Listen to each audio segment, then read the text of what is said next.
Good afternoon, everyone. Thank you very much for joining this webinar. Our sincere apologies for the technical challenge we have on this side. I think now it's fixed. If you still cannot hear us or cannot see our screen, please drop us a message on the chat box. I will hand over to Rolanda, who will do an introduction of this session before I can take over. Over to you, Rolanda. Sure, thanks, Greg. So good day, everyone. This is Rolanda. I just want to say welcome and thank you all for joining.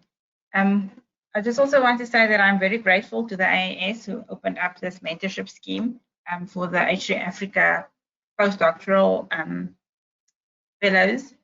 And I'm happy that we could eventually go forward with this session. And I hope that everybody, even if you are not current mentees, that you probably will aspire to be mentees one day.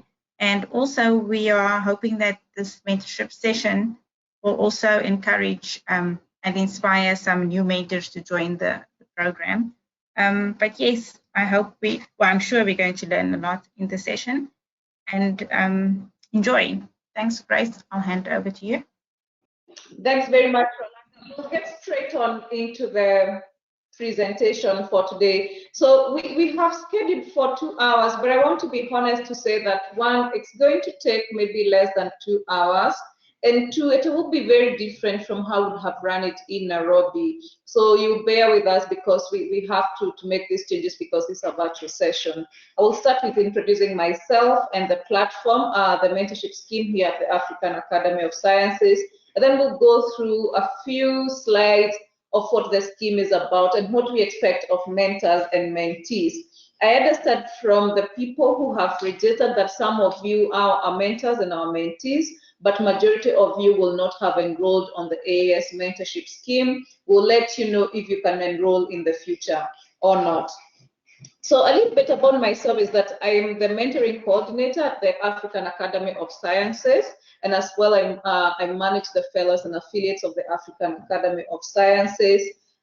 This mentorship scheme has been in operation for a year now. It is specifically targeted to early career researchers, specifically post-PhD sort of scholars who are working on the African continent.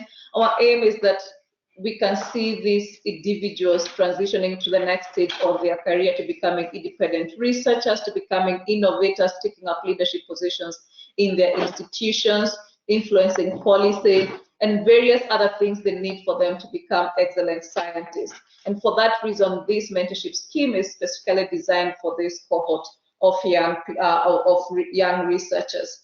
So I'll move on to the next slide. And I hope you can see the next slide from your end. And if you have any technical challenges, do send us a message. I hope that I could run a survey with you, but because of the technical challenges we have had this afternoon, I will skip this. But I would like you to do, all of you, wherever you are, whether you are a mentor or a mentee, I want you to reflect on what mentorship is. I hope you could take a minute or two to think about this. And as you think about what mentorship means to you, you could type it in the chat box or the question box. And later on, when this session is coming to an end, we can look through what your views are on what mentorship is about. It could be your experience of having been a mentor or a mentee, or it could be your understanding of what mentorship is as a student or a principal investigator. It could be different kinds of things, but think about that and you can type it into the chat box on your screen. Now I'll move on into the mentorship scheme here at the African Academy of Science, and I have mentioned some of these things that we started this mentorship scheme for early career researchers on the continent, but also it's because of their realization that in as much as there is need for mentorship, we do not have many formal mentorship schemes. And so what we've done at the Academy is to conduct quite intensive research on what mentorship platforms or programs exist on the continent to support early career researchers, and specifically at this particular level of their career, and what they offer and what they don't offer, and then design a scheme that offers what is currently not being offered out there. It's a virtual mentorship scheme. It means our mentees and mentors don't have to meet every month or every other month. They meet virtually. But what is most important is that we also focus a lot on the soft skills of these individuals, in that we're not just focusing on you and the science that you're doing, but it's also about your communication skills, your negotiation skills, your well-being, how you're able to find harmony between your work and your career. So really that's the gap that this mentorship scheme is trying to fill. Our goal is to support the individual career development pathways of each researcher that comes through our institution or through our partners. But most importantly is to ensure that our mentees are eventually going to become part of that critical mass of mentors and role models on the African continent that actually can continue to mentor future generation of scientists. So really, we're not just mentoring you because we want you to excel, but we're also mentoring you because we know you're going to have an impact on a much larger population on the African continent. So it's an investment we are making to this generation to influence future generations. So the mentorship scheme focuses on 5 different areas, and they're not really sort of as separate as I have put them. They integrate quite a lot, and I'm just trying to categorize them into these 5 focus areas. Say that we do focus on your scientific expertise, we do focus on how you can translate that science into innovations, how you can move into entrepreneurship, how you translate that into policy, how you can advise your government into that. And so we hope mentors are able to focus on that. We also focus on advancing your very specific skills in the lab, in the field, whatever field or lab might mean for you as a scientist, how you supervise people who work under you, but also research management skills, because for you to be an effective and a good researcher, you do need to have the research management support that is necessary for you to advance.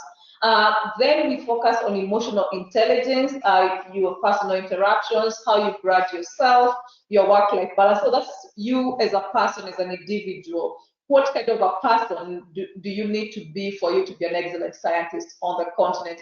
And building onto that is your leadership styles, the kind of career pathways that you may take. If right now you're a scientist and you want to be a policymaker in the next 5 years, what's the pathway towards that? And the progression that you need to be making, and as well the contribution you need to be making in society. And society could mean a variety of things depending on where you're based. And finally, it's how your work gets known out there, publishing, engaging with the public, aspects of issues of inclusion and diversity, and overall relay science communication. So we hope that our mentors are able to take you through not everything, but based on your needs, we hope any of your mentorship needs is mentioned here, or anything that is not mentioned here.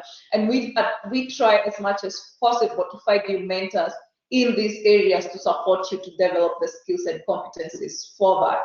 I'd like to say, actually, the photos that you see on our slides are actually photos of our mentors and mentees. You may recognize some people, you may not recognize some people, but some of them are mentors and mentees taken from previous master classes when we have held them in 2019. So this is, in general, how the model looks like.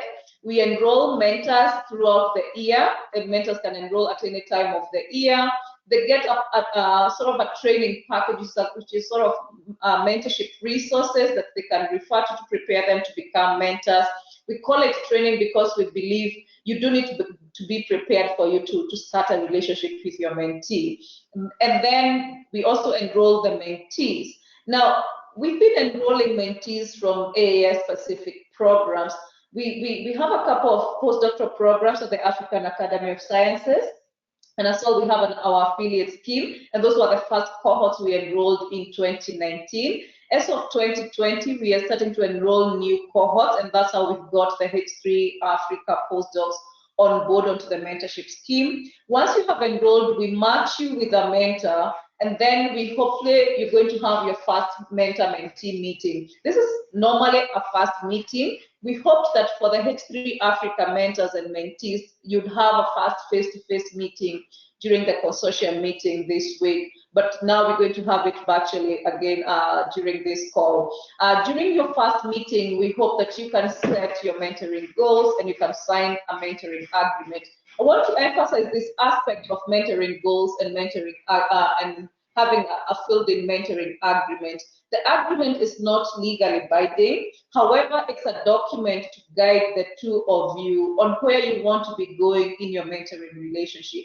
In that document, you reflect on what you want to achieve, the period of time you want to be in a relationship, how frequently you're going to meet, how you're going to communicate with each other, and any sort of rules you want to set for yourself. For example, don't send me emails on Sunday, or don't send me emails at midnight, or don't call me or call me. Sort of how do you want to actually engage, so that you also can respect boundaries for each other. So that's what we hope you can feature in your mentoring agreements. Those already in a mentoring relationship will have seen a copy of that. And then you get into a mentoring relationship. For us at the Academy, we're going to monitor these relationships for the first 2 years.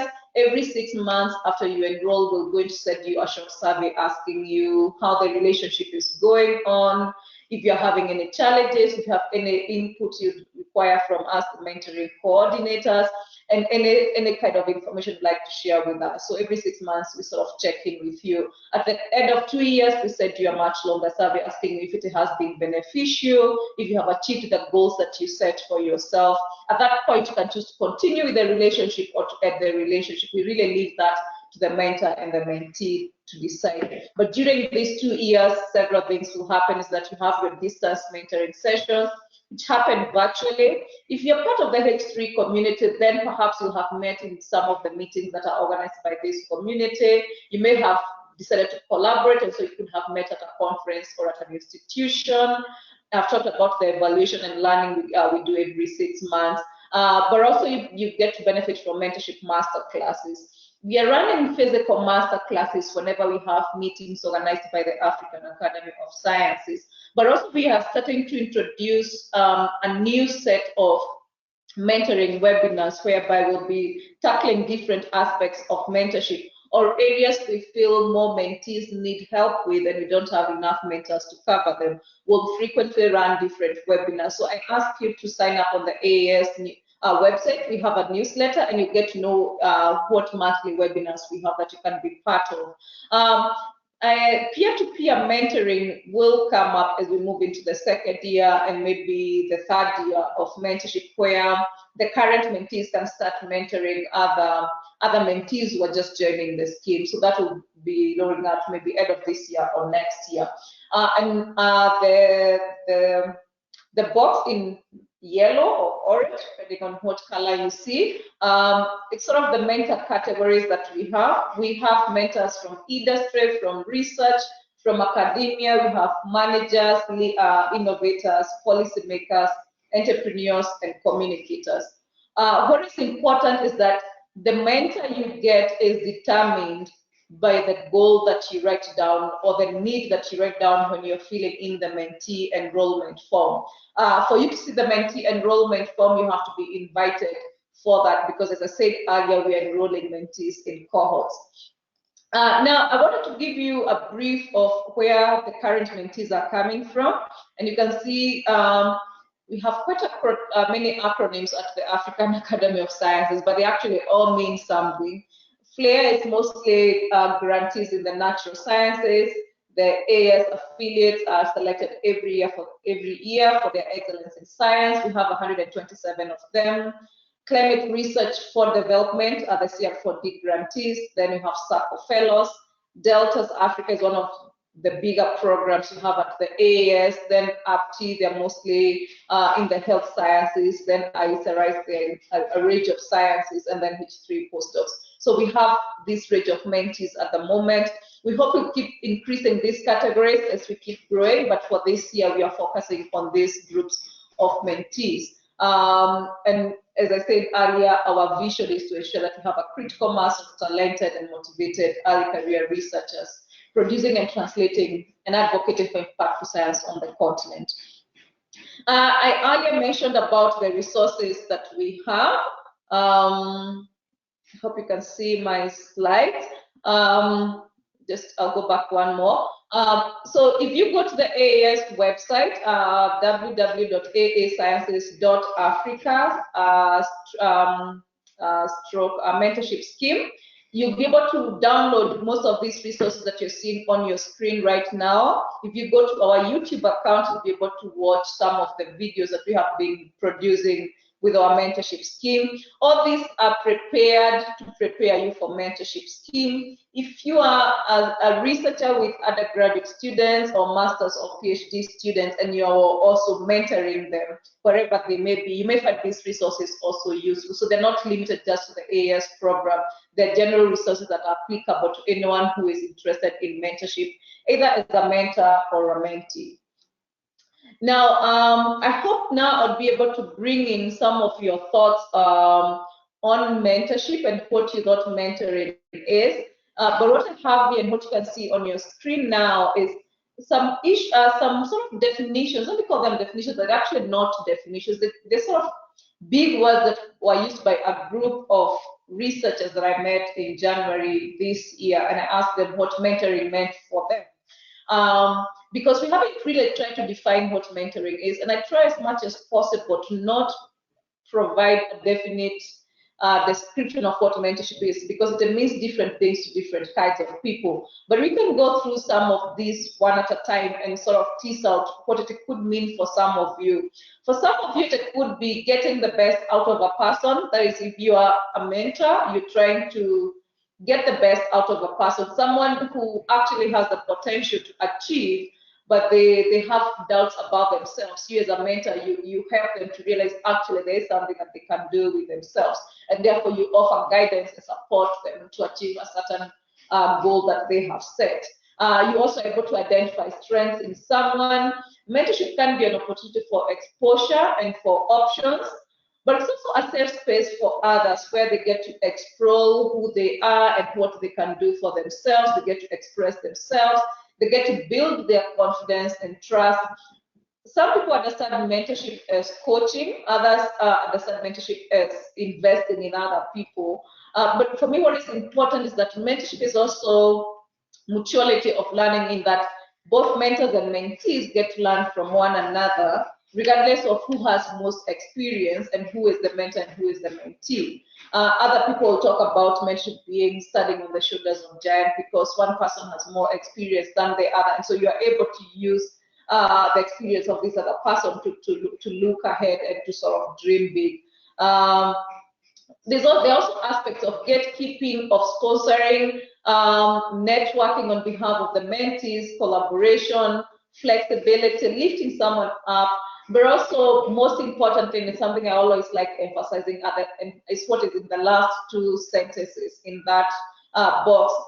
Finding harmony, your well-being as a mentor, your resilience, empathy, and walking the journey together. Most times as scientists, especially on the African continent, we happen to be among the few privileged ones who have gone to school, have had the privilege of maybe being the second generation of university going sort of family members.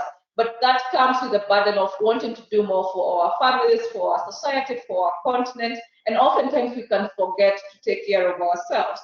And for me, mentorship and what we are emphasizing on this mentorship scheme, that we don't just want you to excel in your science, we also want you to remain centered and to take care of yourself, to remain resilient, to have empathy, and to sort of find harmony between your work life and your personal life. Those are aspects that are very important. We do talk to our mentors and encourage them as much as possible from their experiences to share with their mentees those aspects, what they have been able to do themselves, what they have not been able to do, so that the mentees don't end up into that path.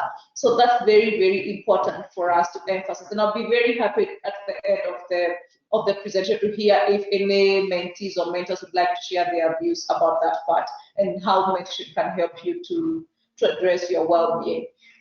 So now we're going to move now into a few aspects of what we cover in a mentoring masterclass. And one of the things that we go through is actually a practical session, trying to figure out what kind of a person one needs to be if they are a mentor or a mentee. And so here, because we're not going to have a practical session, what I've done is to list a few of the things that we've discussed in previous sessions. For you to be someone who can benefit from mentoring, you need to be someone who can listen. You need to be someone who can respect confidentiality of the information you receive from your mentor or your mentee. You need to be someone who appreciates what the other person is saying, who they are, and not thinking they are lesser than you because maybe they're less experienced. You need someone who is attentive, and attentive goes very closely with listening. Normally, we carry out a listening exercise where we help our mentors and mentees to go through a process of learning how to listen to one another, where listening is not sort of interrupting someone when they are speaking. Listening is not finishing someone's sentences, but actually listening is actually being silent and allowing the other person to talk until they have finished their thoughts. And in that way, when you allow them to speak, that when being attentive to every single word that they are saying, you're also allowing them to process their thoughts and to come up with their own solution. So active listening and attention are very, very important in mentorship. You also need to be someone who is intentional. Being intentional when you're sending that email or that message on WhatsApp or on phone. Being intentional about how you express your emotions to the person that you are with in a mentoring relationship. Being intentional about the kind of comments you provide to someone if, for example, you're helping them review a paper or a proposal. Being intentional about the people you introduce them to, you're intentional about how you propose when to have meetings, bearing in mind that we all come from very different contexts, very different cultures, we're at very different stages of our career. Some could be starting a family, but also others could be retiring, or someone could have very busy schedules. So being very intentional about how you handle each of these sensitivities, but also having that ease and space to think. And I think I could connect that with the listening and attention capabilities, sort of ensuring that your mentor and your mentee know that you can easily speak and you can easily think through, and there's that space that is enabled when even if it's on a phone call or you're meeting physically, and as well empathy and trust.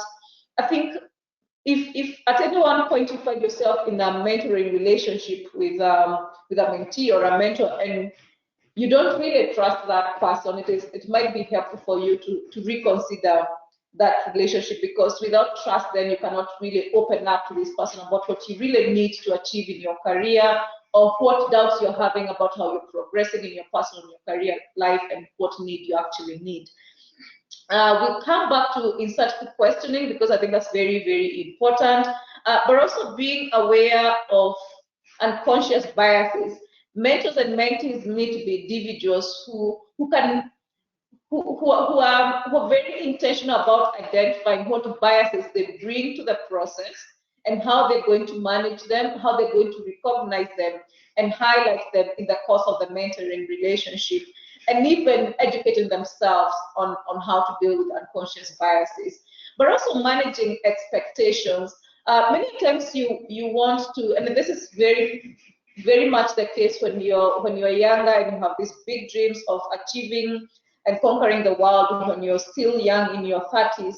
You want to meet the best, you want to meet maybe the president or let's say the president of a big institution, and you want to get to where they are within a few years. And so you want to have a mentor who will help you achieve that. And you forget that the work of this person is actually not help you do that. The work of this person is only guide you towards achieving the goals that you have set yourself. And we'll keep going back to the aspect of setting goals, because the way you get to manage expectations is actually having clearly cut goals that are well communicated between you and your mentor. And you use those ones to sort of put boundaries on, no, this is actually what we hope to achieve. And so if you feel a mentor is not meeting your expectations, you always go back to those goals and reason within the boundaries of those goals. For example, I wanted to publish 2 papers in Nature by end of 2020. And if you have not achieved that, you can then start looking back. What happened? Was it because of me or because of my mentor? What happened? And you can always look back to that. This is not to say that if you set a goal with a mentor, it must always be achieved. Sometimes it's not possible to achieve all goals, but at least you have a pathway, you have something that is guiding the direction that you're taking. Goals can change in the course of your mentoring relationship, and that's absolutely fine, but always have a sense of direction which is guided by the mentoring goals that you set for yourselves. Okay, I want to take a short break, and I will allow Rolanda to maybe read some of the questions so that maybe we can respond to them. But just before I do that, I want to emphasize the importance of this quote that the mentor-mentee relationship is really a malleable structure that should be personalized based upon its members. So you may be listening to me right now and thinking, oh, you need to follow this set of steps in your mentoring relationship. But what I want to emphasize is that once you have a mentor, once you have a mentee, I want you to decide between the two of you what that relationship means to you, what goals you want to achieve, and how you want to achieve them. If you need guidance on that, you can refer to the resources that we have provided, and you can refer to this webinar or other webinars we've done in the past, and you can even ask us questions by sending us an email. But at the end of the day, we want that to be information to guide you, but not sort of cast on stone that, oh, we must do ABCD as the AAS instructs. We really want you to personalize those relationships so that you can achieve the best and can bring out the best out of you. So Rolanda, if you can hear me, you can let me know if there are any questions, and I can take a short break to answer them. Hi, Grace. I cannot read any questions, but I do think there was a question from Honi, but I don't think I have access to questions posted by the attendees. Okay, thanks, Rolanda. So in that case, then we will continue with the slides. So now I want us to get into the roles of the mentors and mentees. And through this, we can sort of try and tease out one at a time about what is expected of you mentees. One, we really hope that as a mentee, whether you are within the AAS Mentorship Scheme or you have an informal mentoring relationship or you're in another mentoring scheme, wherever that could be, you need to be very responsible for whatever happens between the sessions that you have with your mentor. So if I meet with a mentor today and we agree to meet in 3 months' time, what I do between now and the next meeting is my responsibility, and I need to account for it so that when we meet for the next meeting, I can respond to my mentor and tell them, as per our last meeting, we agreed that I would do ABCD and have been able to do ABCD. If that is not happening, then the relationship might not progress as expected, because then you've not been able to achieve what you're supposed to achieve, and the mentor maybe has not been able to support you the best they can if you've not done what you expected to do. During the mentoring sessions, it's very important for to respect and make time for those sessions. This will apply for both mentors and mentees, but oftentimes we've received responses from mentors that, oh, you matched me with this mentee, but they never respond to emails to have calls, or they always turn up for their sessions late, and I am busy and I can't keep having these sessions late. So this is something that needs to be addressed. So respecting the fact that mentors are very busy people, and even you as a mentee, the reason why you're getting late is perhaps you're very busy. But I want to mention a comment that was made by one of the mentees a while back, that sometimes we might think that we are very busy, but maybe we are busy doing this that we ought not to be doing. So just being sure that if I'm going to get late for a session with a mentor, I have communicated, and I'm very sure that I'm really genuinely getting late because I did have other pressing needs to address. And that is also something you can also ask help for, issues of time management if you're having challenges with managing all the responsibilities that are under you. Maybe it's something you could also ask your mentor to help you with. How do they manage to balance all the responsibilities they have and still turn up for their appointments on time? So keeping time for your appointments is very important. And that means turning up on time, but also ending those sessions on time so that both of you can actually manage your time effectively. This need for you to reflect and be open with your thoughts, both as a mentee, because and especially if you've come from the African continent, we do come from a culture where we're used to listening to people and not sharing our own thoughts and our own opinions. The kind of mentoring relationship we are proposing is developmental mentoring, whereby you as a mentee guides how this relationship ought to go. That means you tell the mentor where you want to go and they guide you towards going there. Now, if you're not reflective on your thoughts and where you want to go, if you're not open with your thoughts, it might be tricky for the mentor to really figure out what you want and how you want to do it, for them to be able to support you. So it's very important for you to think about where you're actually going and organizing your thoughts. Sometimes this may require you to write down what you actually want before you speak it out. And that means before every mentoring session, you sit down and reflect on your mentoring relationship, the goals that you have set with your mentor, and write down a few things that are in your mind at the moment and what you'd like to discuss with your mentor, so that when you go to the session that you have with them, or when you call in or when you email, you can communicate to them deeply about how you feel, where you want to go, how you want to get there, and the kind of support that you need to get from them. So that's very, very important. Fourth, you need to be committed to learning.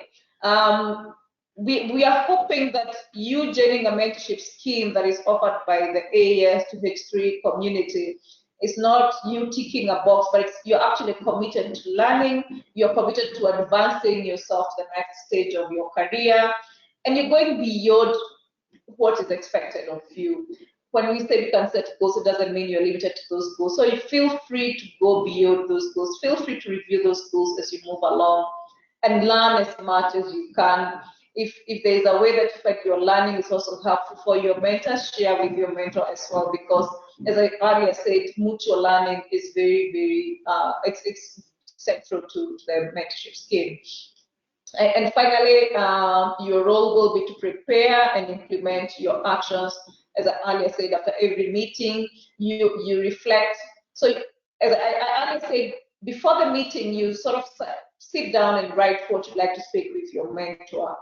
After the meeting, you want to sit down and have an action list of what you have agreed upon with your mentor, so that then you can go ahead and implement that. And when you come back to the next meeting, as I earlier said, that you're responsible for what happens between those sessions, you can actually report to your mentor what you've been able to achieve during that period that you were not in touch.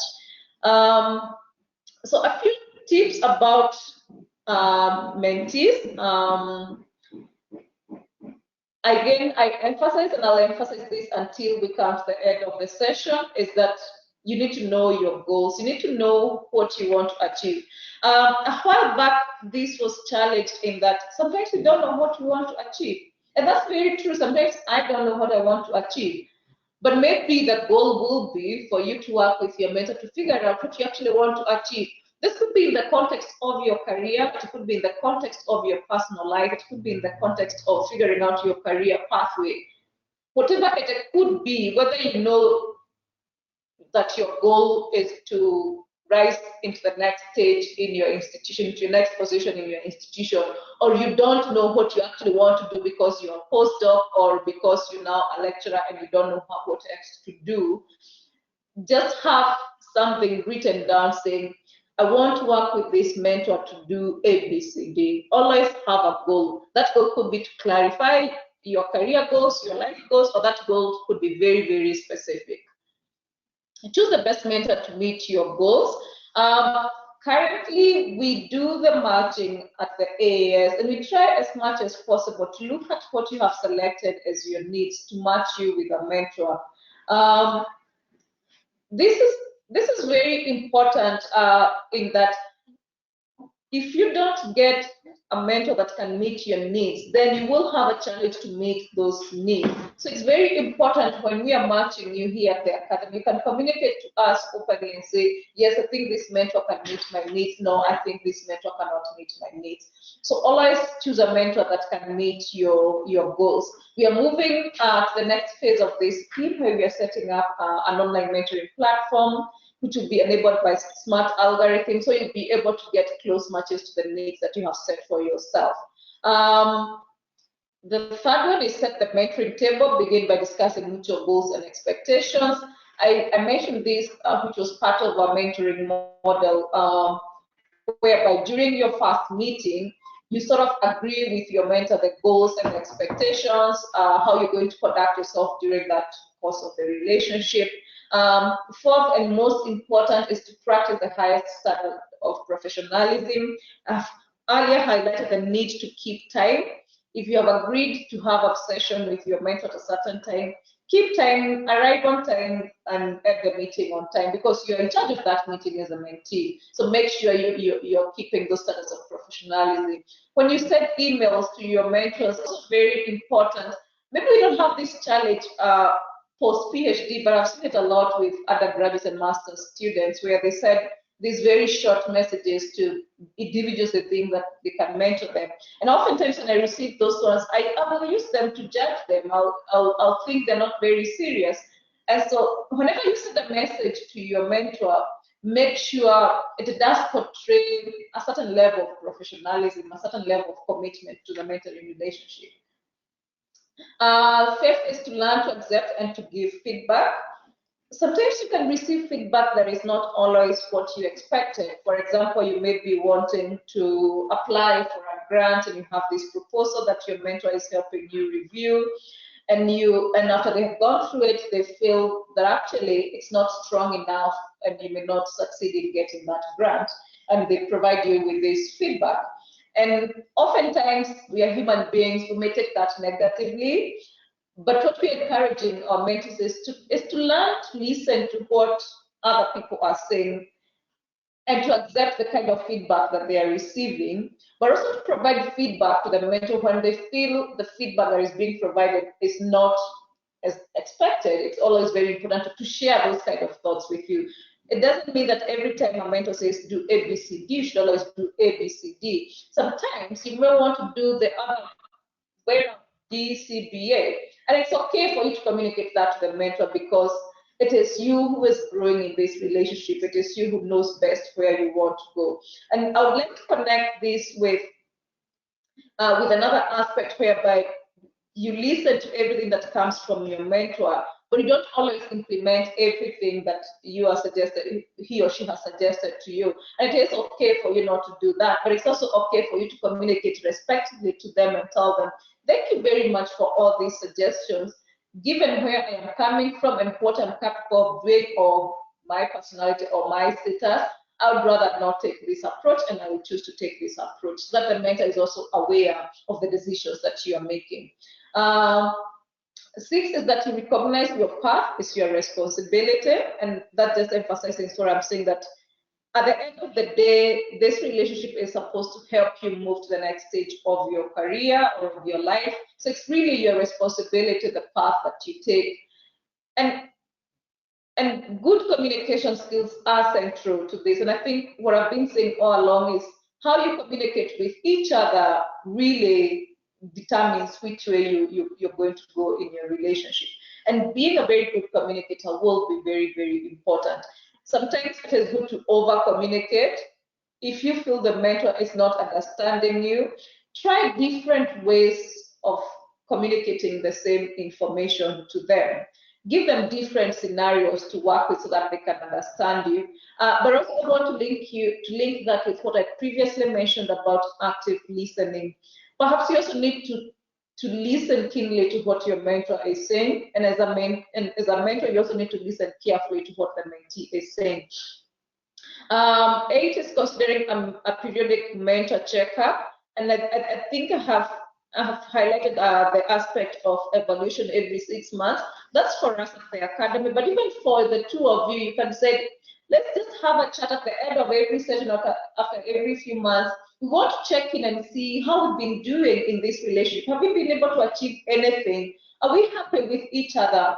And we highly, highly recommend, if you're having challenges with your mentor or with your mentee, do not force the relationship to work. Always email the mentoring coordinator or communicate to each other and request to end that relationship. But it's very important for you to have those checkups. Sometimes your mentoring goals can change drastically, meaning that the mentor you have can no longer meet the goals that you have set for yourself. And it's absolutely okay for you to end that relationship at that point.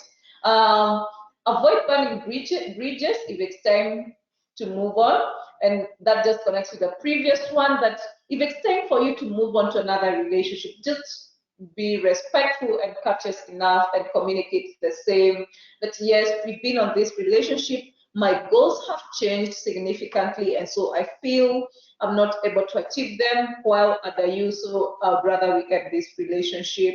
Or I feel you have a different perspective from what I have, and so I think we should just end this relationship and just continue knowing each other as professionals in this field. It is very, very important for you not to burn bridges. Remember, we are all from the same scientific community. You never know whom you're going to meet at the next stage of your career and of your life. And above all, just enjoy the ride of mentoring. It has its ups and downs. Now, we're going to move on to tips for mentors, because I know we have several mentors on this session. And just seeing the time, we actually might finish earlier than expected. Maybe we'll see if we have any questions, or we can look at what people have typed in the chat box. For the mentors, it's very, very important for you to assess your mentoring skills before you commit yourself to mentoring. What do we mean by your mentoring skills? So when we enroll into the AAS Mentorship Scheme, we ask you to identify what you're willing to offer. It could be that you are the best scientist in a particular field, and you'd like to support other younger researchers to develop the kind of skill set that you have in that particular field, so that you have, sometimes you call them mini-me's, so that can have another person who can do excellent science as you do. And so that's a skill that you want to sort of help develop in another person. A skill you may have as a mentor is communication skills. There are scientists who are really, really fantastic in being able to communicate their science, and they understand that's a need on the continent, and so they'd like to work with other younger researchers to help them to learn how to communicate their science. Or you could be a scientist or an innovator who is very, very good at translating scientific findings into innovations or starting up enterprises, and you want to help other people to get to that. Assessing what you're very good at and offering that in mentorship is very, very critical. So when you're offering yourself to any mentorship scheme, always reflect before that and ask yourself, if I sign up to the AAS Mentorship Scheme, what am I going to offer the mentees who come to me? And you can list that 1, 2, 3, and so you can let the mentoring coordinators know, I want to mentor individuals who are interested in building their brand, working with policy makers, or advancing this particular skill in science. That is very, very important. Secondly is starting out right with goal setting. The very first time you introduce to your mentee or you get to interact with them, make sure you listen to them as much as possible, identify what need they have and how the skills you have can help them achieve that need. And now use those to set a goal and say, for the next 1 year, 6 months, or 2 years, we are going to achieve this particular goal. Then you have to begin with the right project. Sometimes you may have a goal. Let me use publishing, for example. Let's say you have a goal of publishing a policy paper, and then that goal is maybe to be achieved in a period of 1 year. But then you realize the mentee that you're supporting perhaps hasn't even analyzed their data right for them to even get to the stage of writing a policy brief. So you have to identify at what stage do I start helping this particular mentee to actually make this publication, this policy brief. And the right project here means understanding the very first step you need to be taking. Maybe it needs to start with, let's analyze this data in this particular way and write it up in this particular format so that we can eventually generate this kind of policy brief. So identifying where to start is very, very important. And fourthly is about your professional standards. I emphasize this for the mentees, for the mentors too, is very, very important. The level of professionalism you set as a mentor, it's also what the mentee is learning. If I'm mentored by someone whose level of professionalism is questionable, I may end up taking up that because they are my role models, and then I'll pass that on to the next generation. So it's very important to live up to your professional standards. Tuning up your listening skills, and I earlier reflected on this, that listening is very, very important. I don't know how much I can emphasize this, but you can imagine you've been listening to me for about 30 minutes without saying anything. I don't know if you're doing something else in the background, but assume you are just looking at me for that 30 minutes or so, and just looking into my face, not writing anything, not saying anything, and processing every single word that is coming out of me. You'll find that as I keep on talking, I keep on building my thoughts, I keep on finding solutions to my problems, and I keep on feeling affirmed for the things that I'm saying. And as a mentor, listening is very, very important. Always take time to give a chance to the mentee to say as much as they need to say before you can offer your input into what they are saying. And when you do that, when you actually actively listening to your mentees, you're actually demonstrating that you have an interest in who they are, what they are saying, and where they want to go. And that's very, very important. It's very important for a mentee to have confidence in you that actually you have their best interests at heart. And that is sort of, in a way, sort of sees that mentees' growth. You're sort of concerned about their growth and where they're going to be. So all these things actually are connected. Provide feedback that can be heard. Sometimes we can make comments. Let's say a mentee has asked you for feedback, and I'll use the example I used earlier of a proposal that potentially will be rejected if submitted to a granting council, and you find actually it's not very good, and you say, well, maybe you should strengthen this proposal before sending out. But maybe what you actually meant is you actually need to do a lot of work on this proposal before you send it out, because I don't think you can actually win this grant. I think how you're providing feedback as a mentor is very, very important to ensure that you're genuine, but also you're not hurting the mentee on the other side. You're encouraging them to do much more without really showing them that they maybe have not done as much as they would have done. So you have to find a balance for that to ensure that your feedback is heard and heard in the right way, and it is taken positively, and it encourages that mentee to actually take it up and do something. This is different from how you provide feedback. If you're reviewing a scientific paper in a journal, you would read a paper and you'd give feedback, and I hope the person who reads it will not cry through the night before they can decide whether they're going to to work on those review comments and then resend the paper. In mentorship, you're really interested in this person. As I earlier said, you're seeing this mentee's growth. So how you provide that feedback matters so much. It will either boost them or affect them negatively. So it's very important you find the right words to use, how to say it, but also be very genuine about how you do it so that they actually get the message right. Sharing your network is one very, very important aspect. I did talk about this earlier, but one of the key reasons why we think mentorship is very, very important for early career scientists on the African continent is because they do need to get connected amongst themselves on the continent and globally with other peers who are doing similar to what they're doing, and the peers they're going to be competing with globally, because we do expect them to be competing globally.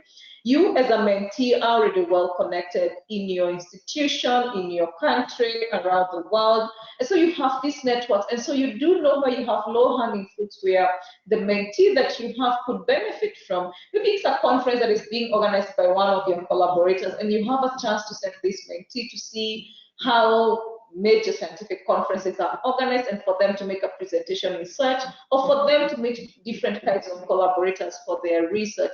Share your networks with these individuals, because as we earlier said, if indeed these individuals have set goals and they are sort of living up to their professional status, they're not going to embarrass you, and I put that in quotes. They're going to sort of really represent you in a good way. I'm always delighted when I go to meetings and I meet a friend of one of my mentors, and I tell them, oh, I'm so and so, I've been introduced to you by so and so who happens to be my mentor, and they'll say all these good things, and I feel very proud of that. And something we encourage our mentors to do, to open up these networks for our young researchers. At the African Academy of Sciences, we believe in shifting the center of gravity of science on the continent. And one of the ways to do that is to ensure that our scientists who are based on the continent or who are returning to the continent can thrive on the continent doing the science. And one of the ways to thrive is to be connected with each other, because they do need to be sharing their experiences of doing science on the continent. But also to know that there are other people who are going through the same thing that they are going through, and they can always call them or email them or communicate with them in other ways, or even apply for grants together. We emphasize a lot on interdisciplinary research, multidisciplinary research, or transdisciplinary research. That cannot happen if you've just completed your PhD and you never worked with people from other disciplines. But maybe as a mentee, as a mentor, you may know people who could collaborate with this particular mentee to help them start working across disciplines. So that's very, very important. I hope we can all take it up as mentors. And above all, just enjoy the mentoring ride through the course of your relationship. So I want to go through this session, but I want to pause and drink some water, and I'll ask Loretta to check if there are any questions. If there are no questions, then I'll move to this last part of this presentation. Rolanda, over to you. Thanks, Grace. There has been some questions, in fact, I can see them now. So Rosaline has asked, in case you have peer mentors, can you set up overlapping goals, or should each mentor handle specific needs?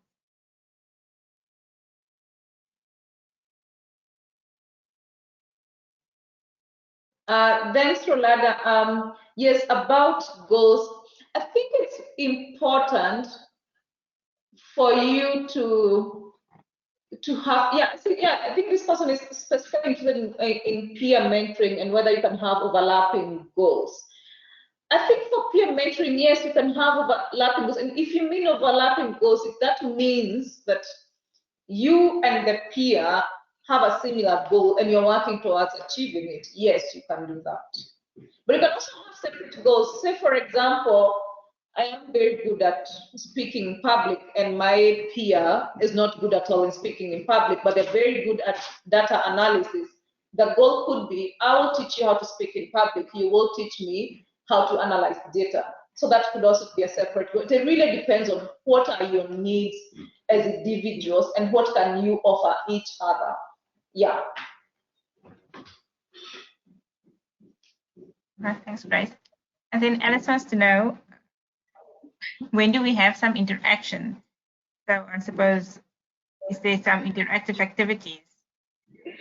Yes, Loretta, I would really love for some interaction, and Alex, if you can hear me and if your sound is okay, I can give you rights to speak, so that I can also get to breathe. I didn't know how to make this interactive because it's online, and we are many. I think we are about 25, so I can't give everyone the right to speak. So Alex, we're going to give you the right to speak, so you can say something.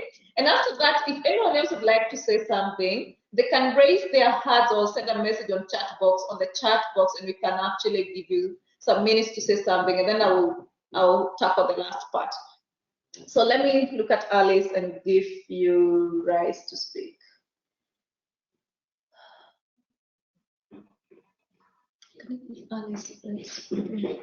Alice Matilda. Alice, over to you. Hi, everyone.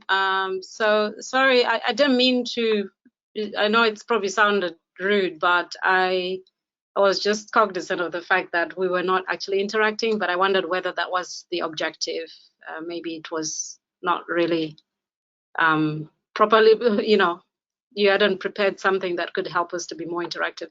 Some questions or some guided discussions would be good.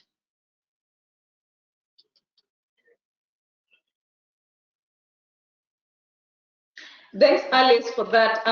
Yes, if we had run this session in Nairobi as it was earlier planned, I actually rarely use the slides. We have more interactive sessions where mentors and mentees get to sit around tables and set goals, have listening exercises, but because of the nature of running these via webinars, then we're not doing that. However, I will try for the next session to incorporate that. One of the things I wanted to do was I started off with asking us to reflect on what mentoring means to us, and I still want to hear what views people have about that, and I'll see if I can incorporate that as we get to the next session, which is about setting goals. But at this point, I would like to mention something, either as a mentor or a mentee. I'm happy to give you the chance to speak.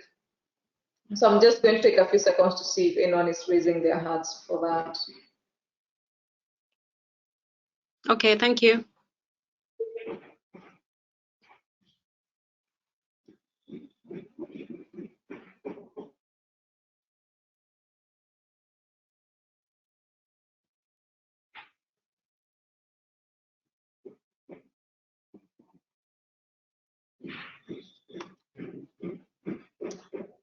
So I don't see any hands raised or any new questions emerging.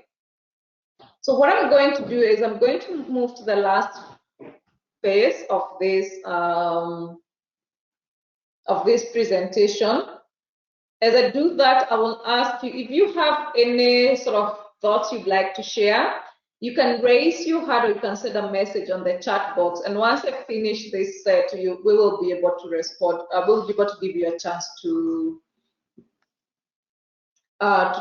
share something. Yeah, I think it's very tricky trying to have an interactive session when you have 20 people distributed across the continent. So let's see how it goes. So I want us to go through asking insightful questions, and this is in the context of the mentoring relationship and in the context of mentoring sessions. I have earlier highlighted how important it is for you to listen actively to your mentor and to your mentee. But also what is most important when you're actually listening to the other person is also to know how to ask a question so that you can actually get the right answer. So not just posing any kind of question, but being strategic in ensuring that when I ask you a question, the answer you're going to respond with is actually very helpful for both of us. And so how you respond to a question is really, or how you set questions is really in the context of the goals that you set. And I will briefly talk about the Oscar model, which is really to guide you in how you're going to set your mentoring goals.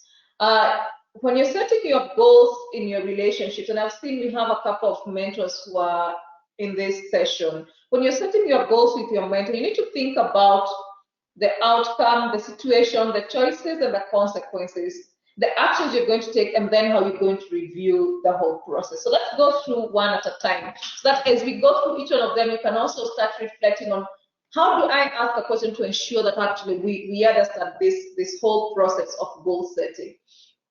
So the outcome is sort of the desired destination in a mentoring relationship, and where the mentee wants to be at the end of that relationship.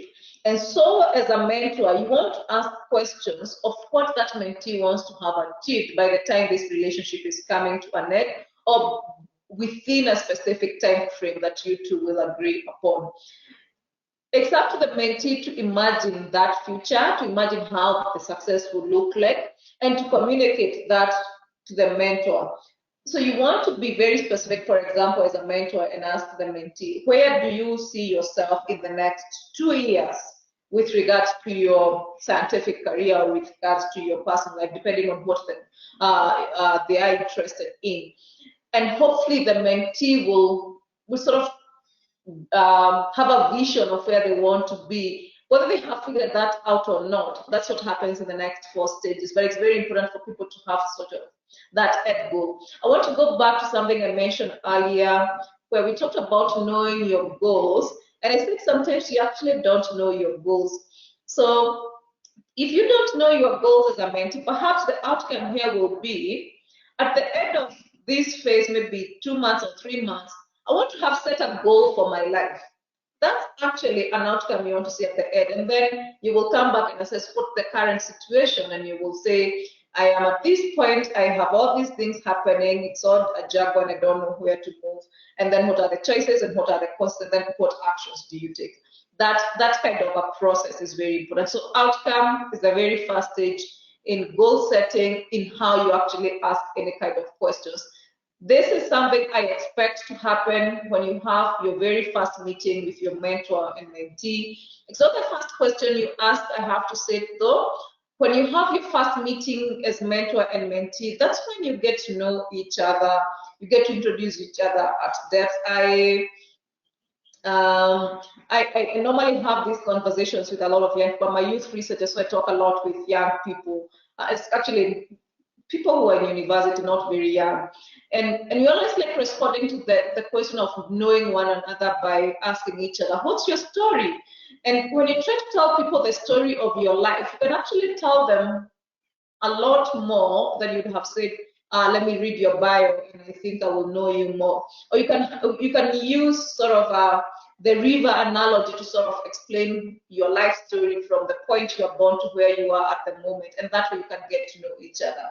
I'm saying this, and even though it's outside the context of the Oscar model, because if you don't know each other as a person, if you don't connect at that level first, it can become a little bit difficult for you to start opening up on setting goals. So let me just say that is very, very important. I don't have a slide for that, but it's very, very important for you to know each other and to build a rapport in your first meeting before you come to setting your goals.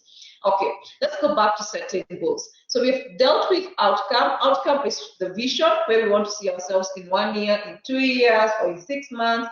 You set a time frame. You say, as a mentee, I want to have won a grant from, let's say, from NRF worth this amount of money by this time, or by the next call, which is due this time. That's a goal. That's the outcome that is expected. And then you now come back to the second stage, which is the situation.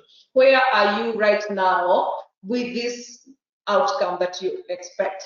And then the mentee should be able to open up and say, oh, actually, I have drafted a proposal, or I've not even thought about it, or I have these 3 ideas that I'm exploring, and this is how far I have developed each of them. And you can also ask questions that can help you understand what factors are contributing to where they are at that point. You can ask for clarity so that the mentor can know where to support in that particular at that particular time. Then you move on to the next stage of choices and consequences. So you know where you want to go, you know the current situation and where someone is at the moment, and then you start exploring the choices and the consequences. So let's say you are to apply for a grant by September of 2020 to NRF, and you have said you have 3 ideas. You have written each of them briefly, but you haven't decided on which one you want to proceed and develop a full proposal. The stage 3 of choices and consequences is where you start analyzing all the choices that you have. You could either pursue one of those ideas that you have, or you could develop a new one. And because you've provided more details about those choices, that situation in the second stage, you're able now to look at the consequences of each of them. And at this point, the mentor discusses with the mentee what could be done to get the best out of the current situation. given the time that you have, where do you need to be investing your resources, where do you need to be investing your time, and then moving ahead with that. You explore these choices, you choose which one will work, you look at the pros and the cons, you look at what will be impacted by the actions that you take, and then you sort of make a decision in the fourth stage of what action to take. So the fourth stage is where you have a detailed plan of the activities that you're going to carry out to achieve your goal. So again, going back to the example of submitting an NRF proposal. So let's say you have decided, I'm actually going to throw away all these ideas I have, I'm going to come up with a new one. And so you start from that point. So I'm going to develop a new one, it needs to be submitted by September. And you plan together with your mentor, what do we need to do during this? Just it could be send me a draft by this date, I give you feedback by this date, then we send to so and so by this date, then we contact the research office by this date. That kind of a plan, and who is going to be doing what at what time, and who is giving feedback, so that both of you actually know how you're going to be moving forward. And finally, is reviewing the progress of that detailed plan of action that you have put into place, and ensuring you're all committed to that process and you're achieving those goals. So I've provided something that is sort of a straight line and quite linear, but I want to emphasize that it is not always that linear.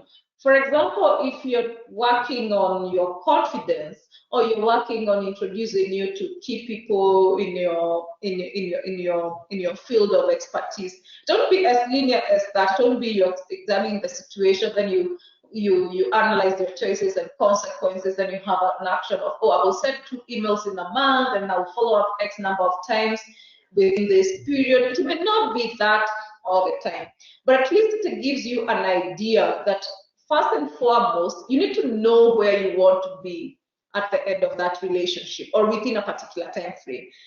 And then you need to know where you are at this particular moment, the moment that you're meeting. And then you know, what options do I have to get there? And then what actions do I need to take to start the process of getting where I need to do? And how will I evaluate that I'm actually achieving that outcome that I hope to achieve at the end of the phase? So basically, that's what is important. And how this slide connects with the previous one about insightful questioning is, if you spend more time thinking through your goals in this way, you'll find that moving forward, it will be much easier for you to actually achieve those goals, because you've already figured out where the problem is and what needs to be done. And that allows you to move even faster in your relationship and actually to enjoy the mentoring relationship.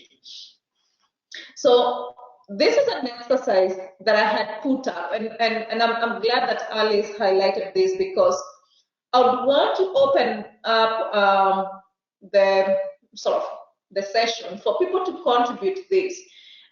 Given the slide you have just showed you, and I'm just going to go back one more slide. Given this slide, you have talked about the outcome, the situation, choices and consequences, action, and review. Given this kind of understanding of how we set goals, I want those of you who are mentees, and even those who are mentors, to sort of write down what they think the mentoring goal is. And I want to try and type it in on the chat box.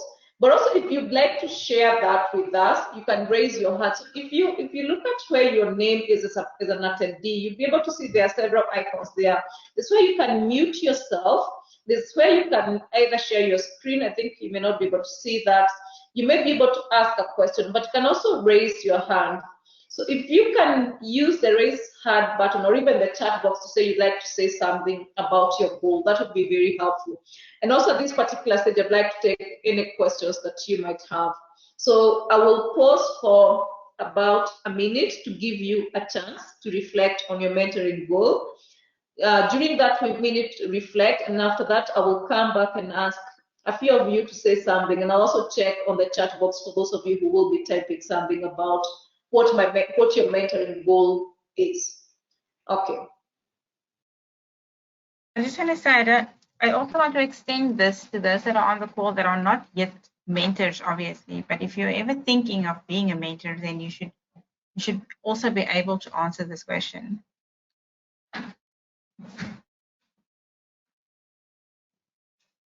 Thank you very much. I can see the questions. Sorry, not the questions, but actually goals that are coming through. Thanks for posting them. We'll try to read them through. Rolanda, do you want to start on your end, and then we'll do one each. You can start with maybe Paloma. Yeah. Sure.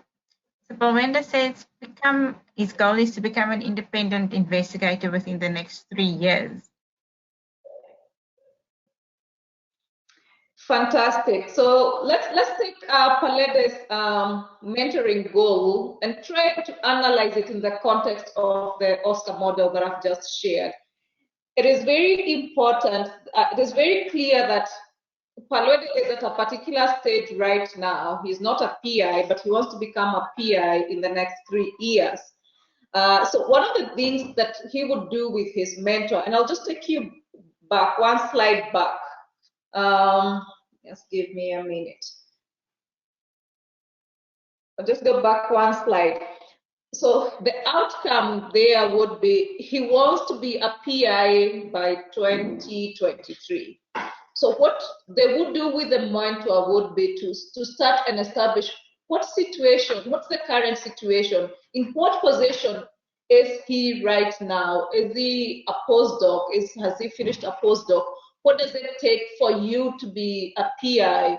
Is it funding? Is it an institution? What are those things that are required?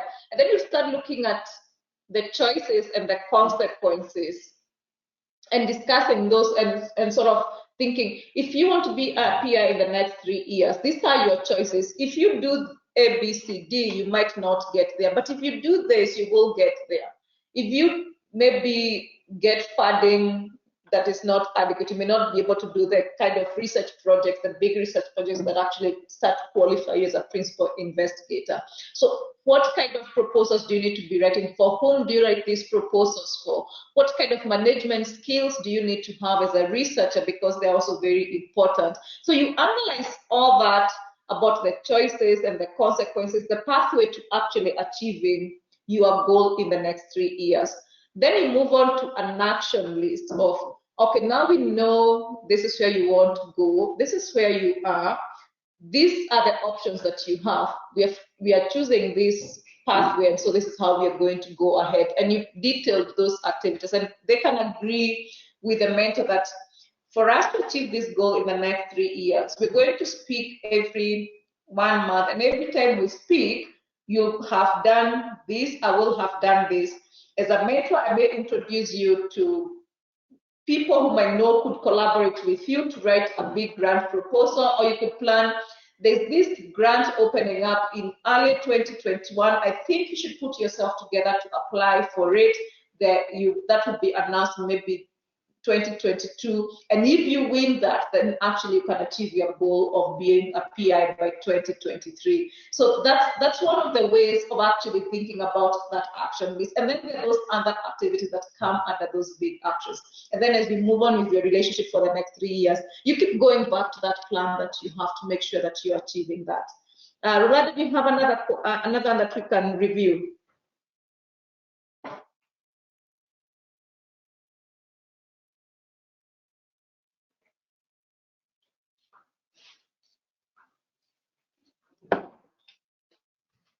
Rolanda, waiting to hear from you.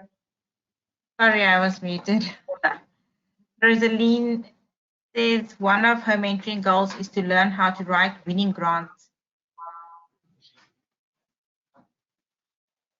Fantastic. I think that also sort of could be covered in what I've just talked about, a grant proposal, and that could be sort of analyzing where are you right now with grant writing, for example. Have you ever written a proposal of any kind in the past? And that could be your current situation. But also maybe that goal would need to have a time frame. By when do you want to have achieved this? And then you look at where am I right now? Have you ever written a grant proposal? Have you ever won a travel grant or a conference grant? And how is that different from a bigger grant? And then look at what options do I have? Do you know which grants you can apply for given the field that you are in? And if you know those grants, do you know what is required? Do you qualify for those grants? and then sort of agree with your mentor, okay, then I think you should apply for grant XYZ because you qualify and this level of expertise is required, and you can put together this kind of team, and this is the deadline, and there's ample time for us to prepare for it. And then you start the process to achieve that. I see there was a question from Victor, but seems he has left. And his question was, my primary concern is that my mentees feel comfortable with their career decisions. And I think that's very important. Victor is one of our mentors on the mentoring scheme. Confidence is very, very important. Oftentimes, we may not have confidence in the career choices that we make. And it is absolutely okay, because remember I said earlier, sometimes we also don't know what goals we have for ourselves. Sometimes we find ourselves in school and we perform well, and we find ourselves in our postgraduate and we find ourselves on a doctoral program, which we perform well, and we are offered a postdoc, which we perform well. And then after that, we don't know what else to do. And then we are offered something and we may find doing it because it's been offered, but maybe we don't have the confidence that enables us to dream big and to want to do much, but to have an impact, to do impactful science that actually can transform. So as a mentor, having that kind of a goal where you're concerned about the decisions that that person will take moving forward is very, very important. And where you start off is the end goal is the confidence in the decisions that they are going to make or they are making. And the starting point, the current situation is we're saying they don't have that confidence. And then start looking at the choices that are there and the consequences of doing that and the kind of action that can be taken. That does it mean speaking to other people who've been in similar situations? Does it mean taking them through coaching sessions?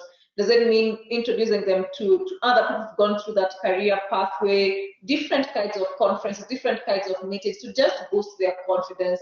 So there are different ways that such a goal could be achieved.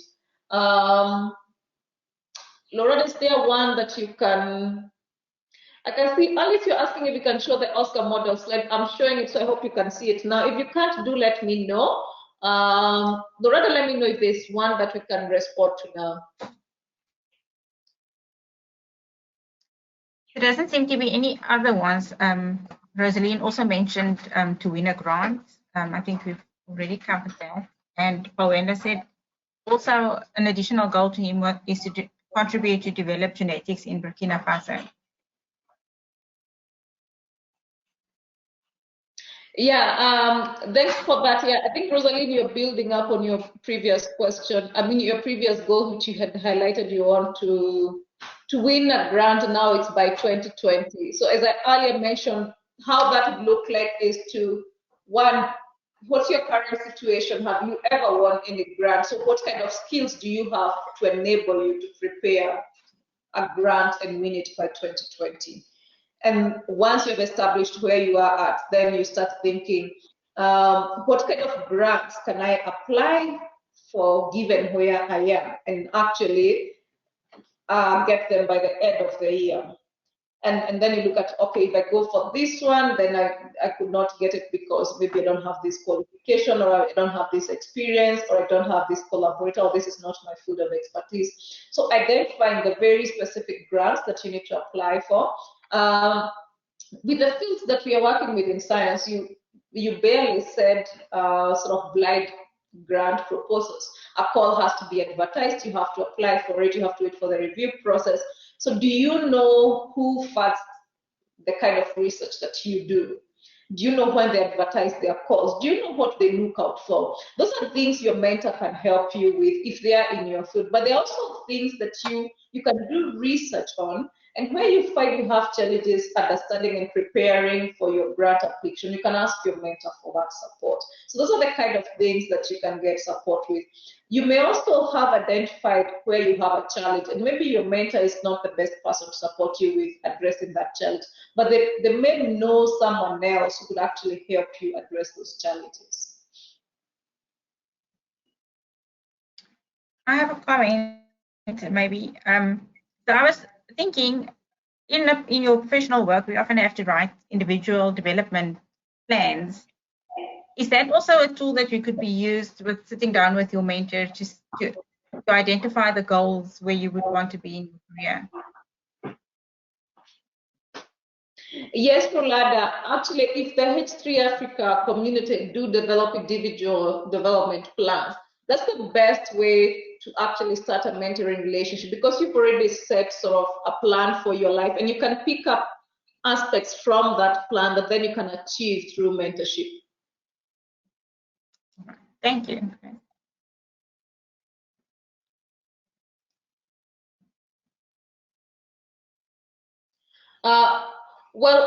If we don't have any other questions from the attendees, and Rolanda, if you don't have any other questions, I think we could say that we have come to the end of the session. But I'm happy to receive any questions that people might have on email. We will share the slides that have been requested for. We'll share the slides with all of you. A recording of the webinar is also sent to all attendees and those who also did not make it. I just wanted to ask, I don't know if there were comments on what does mentoring mean to the audience, because I just had some comment. When I was a postgraduate student, I was mentoring an undergrad, and at that time we had no mentoring experience. And to me, it was just giving the person some of my lab work to do. That was kind of like my experience with mentoring somebody, which was, of course, knowing what I know now. Not at all what mentoring was about. So reflecting back on that, I would say now that to me, mentoring is giving advice, maybe sharing my experience, my experiences in academia or in my career with others. But I don't know what the others feel like. What do they see as mentoring?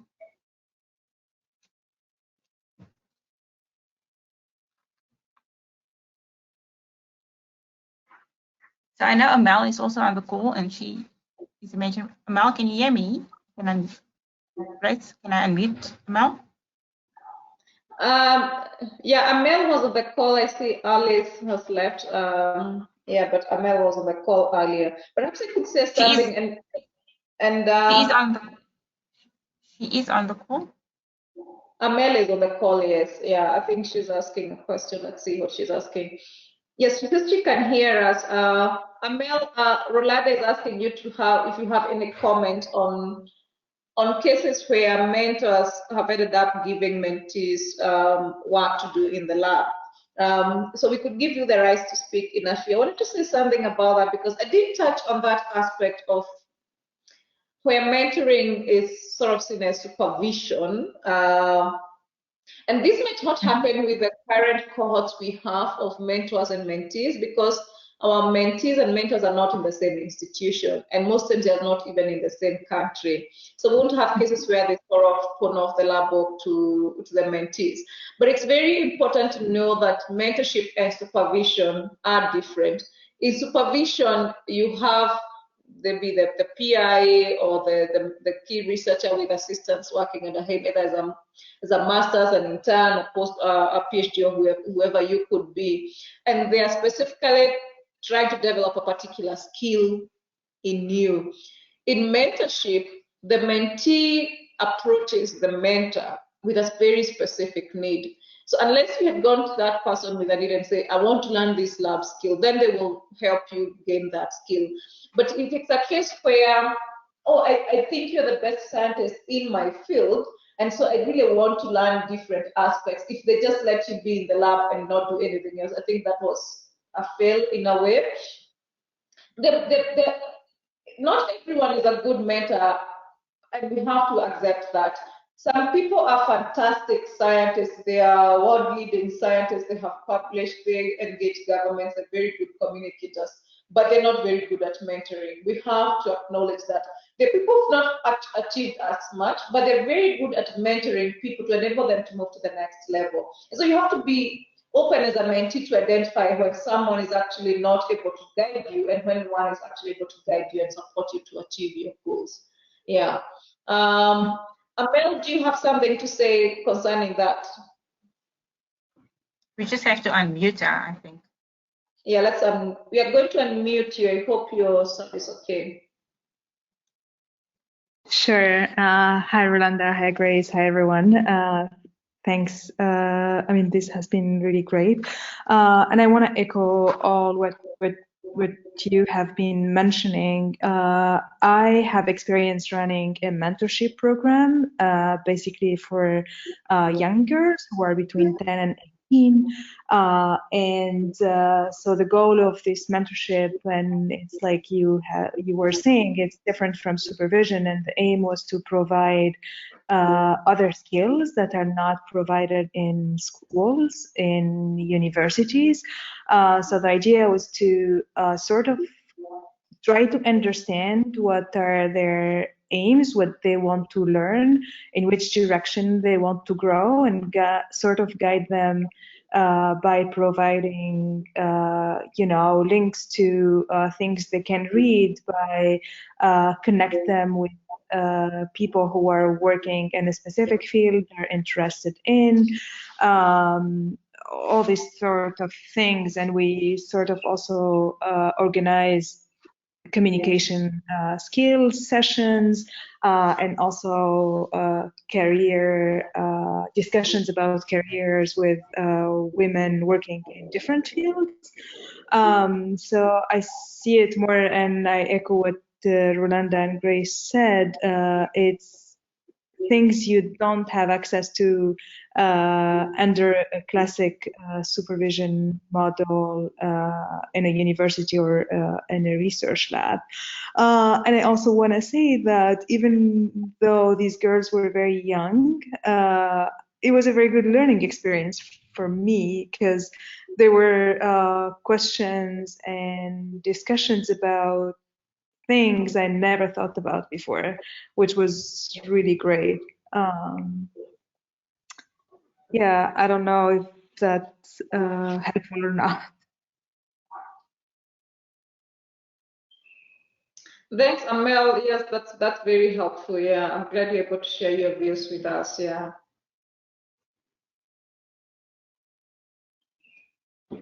Well,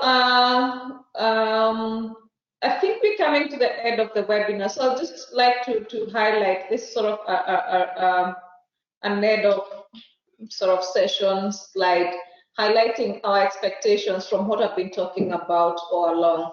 For those who are on our mentorship scheme, and I can see majority of the mentees are actually on this webinar, what we expect from you on this mentoring relationship is that you will prepare for your mentoring relationship, you'll prepare for your mentoring sessions, you'll prepare to do the work that comes out from these mentoring relationships. And you'll do that by using the available resources that I highlighted earlier that are on our website, and we can share links later on.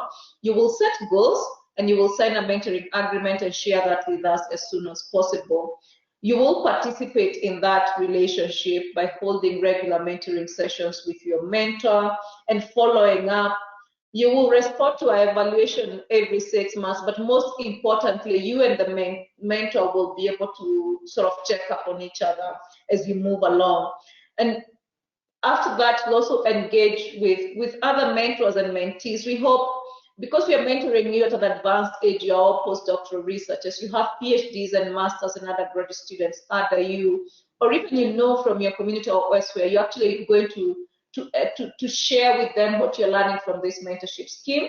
And finally, you're going to grow by mentoring those other people out there. So really, those are our expectations. They're not expectations for us to gain as an academy. I think this is one of those things we are doing because we truly believe that we do need to build a critical mass of role models and mentors on the continent. It's for you and the other people who are going to be working with you, who are going to be interacting with you as a scientist on the African continent. So we hope you will find this a smooth ride, and you will benefit fully from the mentoring scheme.